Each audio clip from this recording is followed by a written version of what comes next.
just landed. Our plane crashed. It's upside down. A packed Delta airplane crash landed at Toronto's Pearson Airport Monday afternoon, ending without wings, a tail upside down, and on fire.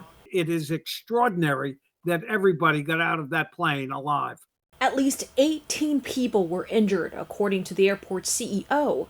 But miraculously, no casualties on the flight from Minneapolis, Minnesota. This is in due part to our heroic and trained professionals, our first responders. All 80 passengers were evacuated from Delta's Bombardier CRJ-900.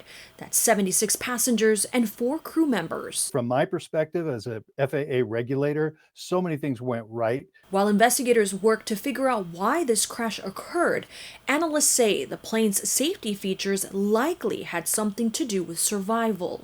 The 16G seats, which were put into the aircraft many years ago, prevented the seats from coming apart during this accident, which made it survivable. The other thing that made it survivable was that the breakaway bolts in the wings. Once the aircraft starts rolling like that, if these wings don't break off, it tears that fuselage in half and causes fatalities. Strong winds blew through Toronto all day. The airport posting on X early Monday morning, quote, "The snow has stopped coming down, but frigid temperatures and high winds are moving in." There were gusts upwards of 40 miles an hour. It could easily have clipped a wingtip and catapulted down the runway. Principales diplomáticos de Estados Unidos y Rusia sostuvieron conversaciones en Arabia Saudita el martes que calificaron de constructivas y muy serias sobre las complejas relaciones bilaterales y un posible fin a la guerra de Rusia con Ucrania. Las delegaciones, que estaban encabezadas por el secretario de Estado de Estados Unidos, Marco Rubio, y el canciller ruso, Sergei Lavrov, describieron las conversaciones como un paso inicial que podría sentar las bases para un avance en las conversaciones directas entre el presidente de Estados Unidos, Donald Trump, y el líder ruso, Vladimir Putin, para las que aún no han planteado fecha. La portavoz del Departamento de Estado, Tammy Bruce, señaló que las dos partes acordaron designar equipos respectivos de alto nivel para comenzar a trabajar en una vía para poner fin al conflicto en Ucrania lo antes posible, de una manera que sea duradera, sostenible y aceptable para todas las partes. Por su parte, el negociador ruso, Yuri Ushakov, señaló a la prensa después de más de 4 horas de diálogo que esta fue una conversación muy seria sobre todas las cosas puntuales que estaban planteadas a abordar. Entre tanto, los líderes ucranianos señalaron que no fueron invitados a participar en el encuentro.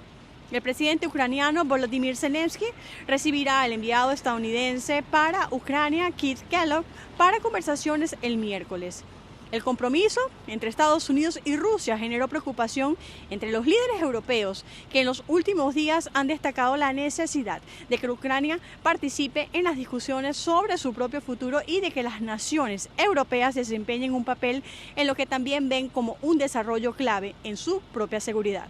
Desde Washington les informó Sofía Pisani de La Voz de América para Telearuba. Varias regiones de Brasil ha sido de derretir a cualquiera.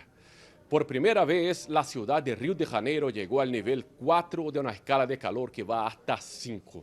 La semana comenzó con una temperatura de 44 grados. En el día más caliente del verano, un lugarcito de sombra es como un paraíso. A sensação é horrível. Según la técnica de enfermería Marta Berut, la sensación es horrible. Un 80% de los buses de Río tienen climatización o deberían tener. Não tem AIDS. Sufocante, né? La cocinera Adriana da Silva dijo que este no tiene. Es aún más sofocante pues las ventanas quedan cerradas. Por al menos 3 días seguidos, los termómetros deben marcar entre 40 y 44 grados. Eso puede resultar en la apertura de 58 puntos de enfriamiento. De acuerdo al secretario municipal de Salud, Daniel Sorans, la principal preocupación es con los ancianos y los niños, que deshidratan con mucho más facilidad. Desidratam com muito mais facilidade. El mes pasado, 3.000 personas fueron atendidas en la red pública de salud con síntomas de deshidratación y extenuación térmica. Realmente está demasiado, incluso para nuestro pueblo, conocido como uno de los más calurosos del mundo. Reportó desde Brasil, Dan Sister para Telearuba.